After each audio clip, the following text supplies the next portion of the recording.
प्रेम से बोली गुरु भगवान की जय। देवियों एवं सज्जनों, फिर अगले भाग में उपस्थित हूँ। तो दूसरे को परेशान करने वाले आदमी, दूसरे को बदनाम करने वाले आदमी खुद बदनाम और परेशान हो जाते हैं, इसमें कहीं कोई संशय नहीं। इंद्र और अहिल्या की कहानी आपको बता रहे हैं, ये किस तरह से इंद्र अपने काम अग्नि में अहिल्या के साथ काम वासना तृप्त करने के लिए बदनाम हुआ। तो एक बार की बात है, इंद्र सब पर कामदेव का प्रयोग करते थे। आज तक कोई भी ऋषि, महर्षि, तपस्वी, संत, सन्यासी कोई भी तप तपस्या करने लगा तो इंद्र घबरा जाता है और उस पर सबसे हारता है, तो कामदेव का प्रयोग करके उसके तपस्या को नष्ट भ्रष्ट कर देता है। यहाँ तक कि भगवान भोलेनाथ पर भी इंद्र ने कामदेव का प्रयोग करवाया था, लेकिन भोलेनाथ तो भोलेनाथ है, उनकी शक्ति के सामने कोई है ही नहीं, इसलिए कामदेव भी भस्म हो गया था। तो इंद्र सबको तबाह करता, बदनाम करता है, इसलिए खुद एक बार कामदेव का प्रयोग इंद्र पर ही हो गया और इंद्र पर ऐसा प्रयोग हुआ जो पागल हो गया। वो काम इस तरह से उसको चढ़ा, उसको कुछ समझ ही नहीं आ रहा था। स्वर्ग की सारी अप्सराएं उसको बेकार लगने लगा, अपनी पत्नी सब उसको बेकार देखने लगा, उसको संसार में सबसे खूबसूरत औरत की तलाश में भटकने लगा। तो वो अपना से बहुत भटका, लेकिन कहीं उसको अपना समझ में नहीं आया। तो सोचा जो सूर्य देव को समस्त संसार का भ्रमण करते हैं, उन्हीं से जाके पूछते हैं। तो इंद्र जाकर के सूर्य देव से पूछा कि आप तो समस्त संसार का भ्रमण करते हैं, यह बताइए कि संसार में सबसे खूबसूरत औरत किसका है और कहाँ है। तो सूर्य नारायण सोचे जे ओ इसको तो बीमारी पकड़ लिया, समझ गए उसकी मन की भावना को। तो सोचे जे इसको समझाने से कोई लाभ नहीं है, इसलिए कि कामंद हो चुका है, इसलिए इसको कुछ भी समझाना उचित नहीं है। तो सूर्य नारायण कहे देखिए, हमारे प्रकाश से तो सुबह का खिला हुआ फूल भी मुरझा जाता है। जब हमारा प्रकाश पृथ्वी पर आता है तो सुबह में जो अच्छे अच्छे पुष्प खिलते हैं सब मुरझा जाते हैं, इसलिए हमारे प्रकाश में तो लोग छिपने लगता है। तो हम नहीं बता सकते हैं कि संसार में सबसे सुंदर स्त्री कौन है। इसकी जानकारी आपको चंद्रदेव बताएंगे। आप चंद्रदेव के पास चले जाइए, क्योंकि उनका प्रकाश बहुत शीतल मनोहर होता है, उसमें सब लोग शांति के लिए निकलते हैं और वो बता देंगे कि संसार में सबसे खूबसूरत स्त्री कौन है और किसका है और कहाँ है। तो इंद्रदेव तो पागल थे, काम के बस में पड़े हुए थे, तुरंत चंद्रदेव के पास आ गए और चंद्रदेव से अपनी मन की व्यथा बताएं। अब चंद्रदेव अपना जब उनकी मन की व्यथा को समझे तो उसको बहुत समझाने का प्रयास किए, लेकिन इंद्र समझने के लिए तैयार नहीं था। जब वो ज़्यादा समझाने के लिए कोशिश करने लगे तो तुरंत इन पर वो हावी होने लगा और कहा कि तुम हमको बताओ नहीं तो दंडित कर देंगे। तो चंद्रदेव देखे कि भाई तो कामंद है, कुछ भी कर सकता है। तो चंद्रदेव कहे ठीक है, आप मेरे साथ चलिए, हम आपको दिखाते हैं। जब चंद्रदेव के पास जब इंद्रदेव रात में भ्रमण करने लगे तो सबसे सुंदर उनको संसार में सबसे सुंदर गौतम नारी की पत्नी अहिल्या नजर आई और अहिल्या के देख के इंद्रदेव एकदम पागल हो गए। कामन तो थे ही, पागल हो गए। उसके साथ रति क्रिया करने के लिए एकदम बेचैन व्यग्र हो गए, एक पल का भी समय व्यतीत नहीं करना चाह रहे थे। अब वो चंद्रदेव से कहे कि इसका कोई युक्ति लगाओ और चलो आज के आज ही काम हो जाए ताकि हमको शांति हो जाए।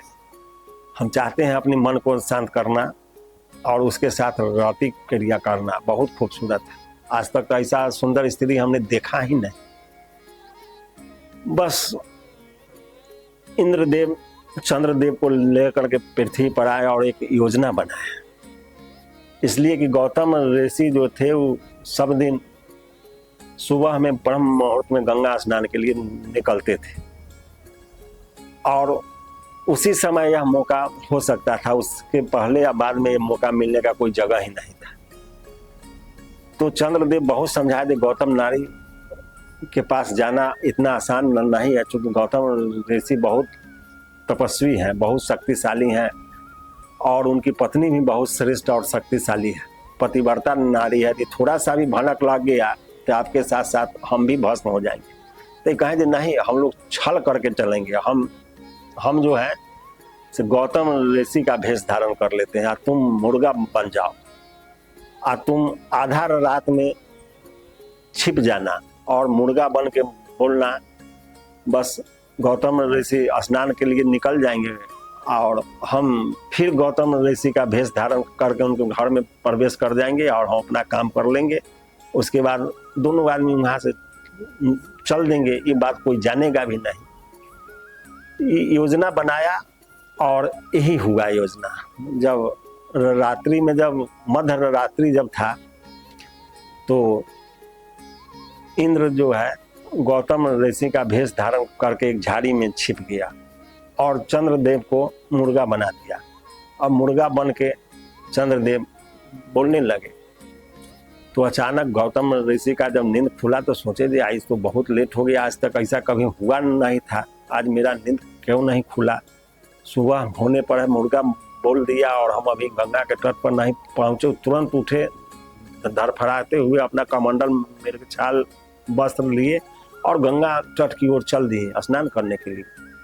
इधर मौका के फायदा उठाकर इंद्र जो है गौतम ऋषि के भेष में उनके घर में प्रवेश कर गया। जब इंद्र गौतम ऋषि के भेष में जब प्रवेश किया तो उनकी पत्नी अहिल्या बोली, जो स्वामी आप तो गंगा स्नान जा रहे थे तो फिर लौट गए, तो कहते नहीं, आज मेरा मन थोड़ा दूसरा हो गया है, इसलिए गंगा स्नान थोड़ा देर के बाद होगा, से थोड़ा आओ इधर बिस्तर पर। और दोनों आदमी मिल गए। वो तो अहिल्या समझी थी पति हैं, इसलिए कि भेष तो गौतम ऋषि का था, वो चूक गई, इस चीज को नहीं समझ पाई वो, इस चाल को, और दोनों आदमी का शारीरिक संबंध बन गया। और जब गौतम ऋषि गंगा के तट पर पहुंचे तो गंगा के तट एकदम सुन सन्नाटा था। तो गौतम ऋषि सोचे थे ब्रह्म मुहूर्त का समय है, गंगा माता एकदम सुन सन्नाटा में है, अभी कुछ यहाँ कोई प्रतिक्रिया नहीं है। तो सोचे थे आज ब्रह्म मुहूर्त में ऐसी सन्नाटा क्यों है। ये सोच ही रहे थे कि इस बीच गंगा जी उनको बताया कि गौतम तुम अभी यहाँ मध्य रात्रि में आए हो और तुम्हारे घर में तो चोर सम गया, तुम्हारे यहाँ छल हो गया, तुम बहुत बड़े षड्यंत्र का शिकार हो गए और तुमको समझ में नहीं आया। तो गौतम ऋषि कहे कि रे भाई तो हमको समझ में नहीं आया, तो कहा रे तुम घर लौट जाओ, आश्रम पर जाओ अपने, तुम्हारे यहाँ छल हो चुका है। ऋषि वहां से तत्क्षण लौट गए। जब लौटते हुए आश्रम पर आए, अपने कुटिया में जब प्रवेश करते हैं तो इंद्र गौतम ऋषि के भेष में उनके घर से बाहर निकलते हुए दिखा। गौतम ऋषि सारे सच्चाई को समझ गए, बहुत गुस्सा में आ गए। इंद्र को तुरंत श्राप दे दिए, जाओ तुमने छल किया है, तुम्हारे पूरे दुनिया में बदनाम सदा सदा के लिए हो जाए, यह दाग तुम्हारा जो है बदनामी का कभी समाप्त नहीं। अब इंद्र का तो काटो तो खून नहीं, अब तो स्पॉट पर पकड़ाया हुआ था एकदम घटना स्थल पर। अब बोले तो क्या करे और कुछ समझ में नहीं आया, अब तो श्राप उसको लग गया। इधर इंद्र के श्राप सुन करके चंद्रदेव भागना चाहे, लेकिन जब भागने के क्रम में गौतम ऋषि का ध्यान चंद्रमा पर जब पड़ा तो हाथ में मृगछाला था, वही भजा के मार दी। मृगछाला भजा के जब मारे तो चंद्रदेव के गाल पर लग गया, बस वो दाग हो गया। उसको कहे थे जाओ, यह दाग तुमको सदा सदा के लिए विराजमान रहेगा, तुम जो अपना कुकर्म किया है उसका फल ही है, जो तुमको देख करके कोई भी समझ जाएगा कि तुम बहुत बड़ा कुकर्मी और छलिया है। यह दाग तुम कभी नहीं छिपा पाएगा, चाहे तुम कितना ऊंचा जगह पर चले जाओ। और इधर अहिल्या को, जब अहिल्या को देखे तो अहिल्या अर्जी विनती करने लगी कि स्वामी हम तो इस छल को नहीं पहचान पाए। तो कहा नहीं, तुम पत्थर है, तुम पत्थर की तरह, तुमको अपने पति या दूसरे में भेद नहीं समझ में आया, इसलिए जाओ तुम पत्थर हो जाओ। अहिल्या बहुत अर्जी विनती करने लगी कि प्रभु मेरा क्या गलती है, स्वामी माफ कर दीजिए। तो कहा कुछ नहीं। बहुत अर्जी विनती करने के बाद वो कहे कि जब भगवान श्री राम पृथ्वी पर आएंगे तो तभी तुम्हारा उद्धार होगा, उससे पहले संभव नहीं है, तुम पत्थर के पत्थर ही रहो। तो वो जो चंद्रमा में दाग देख रहे हैं वह गौतम ऋषि के द्वारा मारा गया मृगछाला का ही दाग, और अहिल्या पत्थर बन गई। तो कहने का तात्पर्य है कि गलत संगति में पड़ जाने से अच्छे आदमी भी गलत हो जाते हैं और उसका दोष, उसका प्रभाव उस पर भी पड़ जाता है। और कभी दूसरे के प्रतिष्ठा के साथ यदि खेलिएगा, दूसरे के साथ छल प्रपंच कीजिएगा, दूसरे के धोखा दीजिएगा, तो एक दिन घूम के आपके पास भी आ जाएगा, जो हाल इंद्र का होगा। और इंद्र के साथ देने के कारण सही होने के बावजूद भी चंद्रमा भी बदनाम हो गया।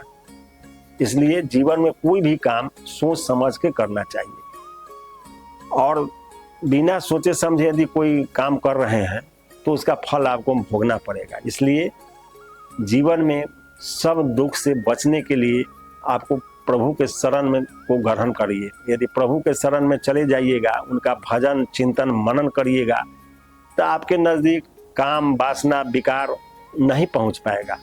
तो प्रभु आपकी रक्षा करते रहेंगे। करहूँ सदा तिनके रखवाली, जिमी बालक राखे महतारी। भजई मोहि जो तजी सकल भरोसा। जो सकल भरोसा छोड़कर यदि प्रभु पर जो आश्रित है, उसको उसी तरह से रक्षा करते हैं जैसे माँ अपनी बच्चा का रक्षा करता है। तो इसलिए सब चतुराई छोड़कर, सारे प्रपंच को छोड़कर, अपने सारे काम को करते हुए प्रभु का भजन चिंतन और मनन करते रहिए, और राम राम राम रटते रहिए, तो कल्याण निश्चित होगा। इसमें कहीं कोई संदेह नहीं है। यदि राम नाम आप रट रहे हैं तो आप गलत मार्ग पर जा ही नहीं सकते। इसलिए राम कह चलू, राम कह चलू, राम कह चलू भाई, आ नाही तब भव बिगाड़ में पड़िए, छूटत अति कठिनाई। फिर अगले भाग में। जय गुरुदेव।